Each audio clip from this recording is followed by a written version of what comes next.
Assalamualaikum warahmatullahi wabarakatuh. Jumpa lagi pada pembelajaran kita hari ini. Tema 1, indahnya kebersamaan. Dengan subtema, keberagaman budaya bangsaku. Mari kita bersama-sama mengamati peta Indonesia.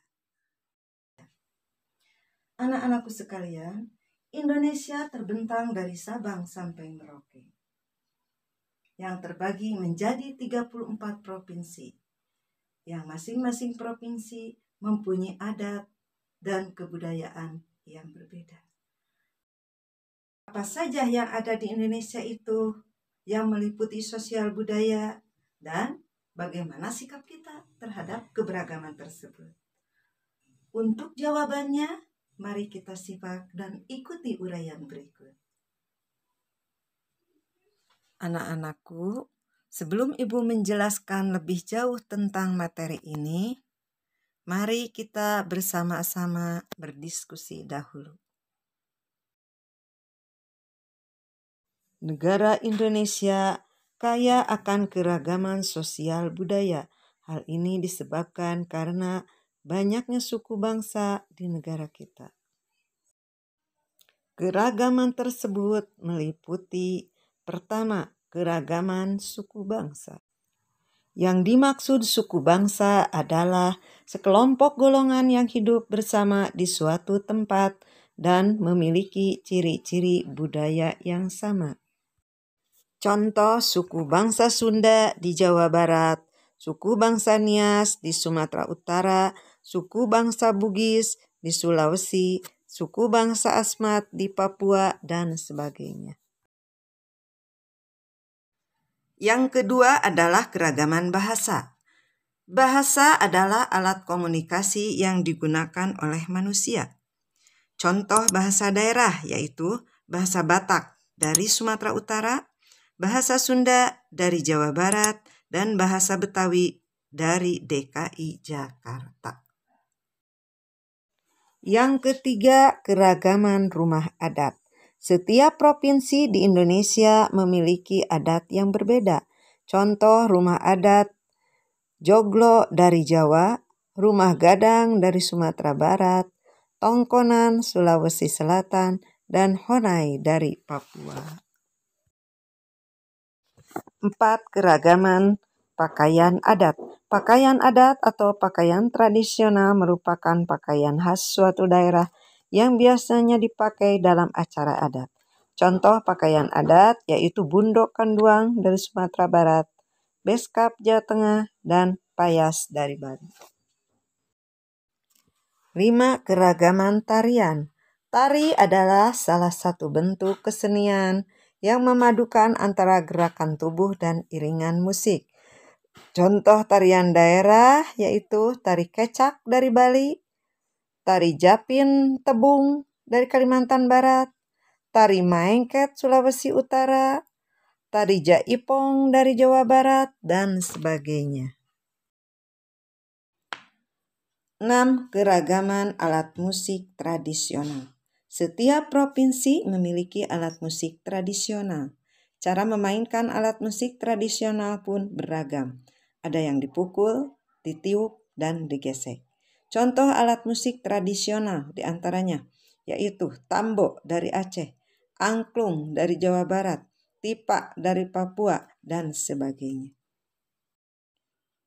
7. Keragaman senjata tradisional. Senjata tradisional digunakan sebagai pelengkap pakaian adat. Contoh senjata tradisional diantaranya kujang dari Jawa Barat, rencong dari Aceh, keris dari Jawa, tombak trisula dari Sumatera Selatan, dan sebagainya. Itulah keragaman yang ada di negara kita. Kita sebagai warga negara yang baik seharusnya menjaga rasa saling hormat menghormati dan harga menghargai untuk menjaga keutuhan persatuan di negara Indonesia. Selanjutnya kita sekarang akan menentukan gagasan pokok dan gagasan pendukung pada suatu teks bacaan. Suatu teks terdiri atas beberapa paragraf. Setiap paragraf memiliki gagasan pokok dan gagasan pendukung. Gagasan pokok adalah topik yang dibahas pada suatu teks. Sedangkan gagasan pendukung adalah uraian atau informasi tambahan pada suatu teks yang terletak pada kalimat penjelas.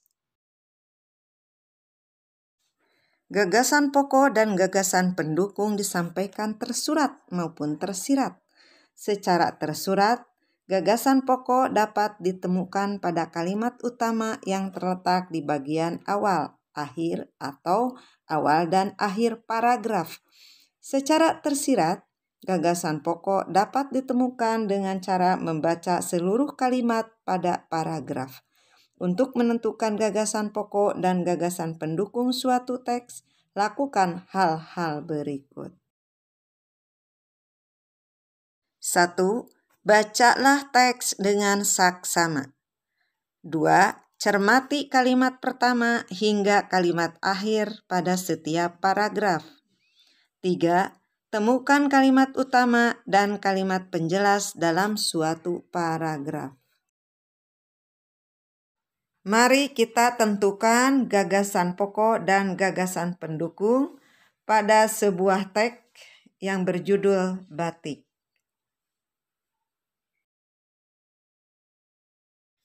Kalimat utama. Batik merupakan kain yang memiliki motif tradisional asli Indonesia. Kalimat penjelas. 1. Kain batik dihasilkan dengan cara dilukis atau dicetak menggunakan malam atau lilin yang dipanaskan. 2. Kain batik berasal dari Pulau Jawa. 3. Seiring berkembangnya waktu, batik tidak hanya ada di Pulau Jawa. 4. Beberapa daerah di Pulau Jawa juga menggunakan batik sebagai pakaian tradisional, misalnya batik Bali. Dengan ditemukannya kalimat utama dan kalimat penjelas, maka kita mudah menentukan gagasan pokok dan gagasan pendukung. Gagasan pokok, batik merupakan kain asli Indonesia, diambil dari kalimat utama. Selanjutnya, menentukan gagasan pendukung. 1. Cara membuat kain batik, diambil dari kalimat penjelas ke-1. Kemudian 2. Tempat asal kain batik, diambil dari kalimat penjelas kedua. 3. Persebaran kain batik, diambil dari kalimat penjelas ketiga dan keempat. Nah, mudah kan? Setelah kita menguraikannya lebih jelas. Nah, sekarang sudah jelas kan?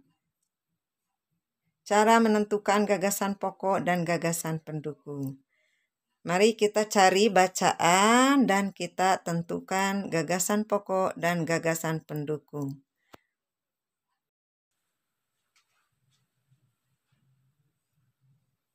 Sekian pembelajaran kita hari ini, semoga bermanfaat.